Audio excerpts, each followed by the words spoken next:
പുഞ്ചിരിക്കുക, വാതിൽ തുറക്കുക, അടുത്തത് ഹൃദയം തുറക്കുക. എസ് കഴിഞ്ഞാൽ ഓ, ഓപ്പൺ ഹേഡ്, ഹൃദയം തുറന്ന് വർത്തമാനം പറയൂ.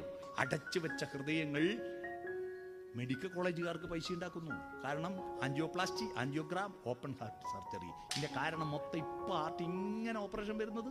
ചിരിക്കൂല, പറയൂല, വർത്താനം പറയില്ല. ഞാനിപ്പോൾ വരുമ്പോൾ എൻ്റെ കമ്പാർട്ട്മെന്റിൽ കുറേ കുട്ടികളുണ്ടായിരുന്നു, ചെറുപ്പക്കാരികൾ. ഓ, ഇവരെല്ലാം പറയുന്നത് കേൾക്കാമല്ലോ എന്ന് വിചാരിച്ചിരുന്നു. നോക്കുമ്പോൾ എന്ത്, അവരെല്ലാം കയറി ഉടനെ അപ്പാട് ICU കിടക്കും പോലെ കുറെ വയറും പിറ്റി ഇത് അടക്കിടന്നു.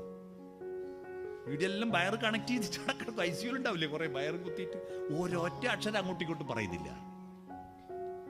ബസ്സിൽ പോകുമ്പോൾ ഒരു ഭാഗത്താ നോക്കുക, ട്രെയിനിൽ പോകുമ്പോൾ മുഖത്തോട് മുഖം നോക്കി ഇരുന്നാല് 5 മണിക്കൂർ ഇരുന്നാൽ പോലും ഇങ്ങക്ക് എവിടെയാ പോകണ്ടെന്ന് ചോദിക്കൂ, അങ്ങോട്ടും ഇങ്ങോട്ടും ഇല്ല. എന്തു മനുഷ്യന്മാരാന്ന്, ഒന്ന് വർത്താനം പറയണ്ടേ? Open herd.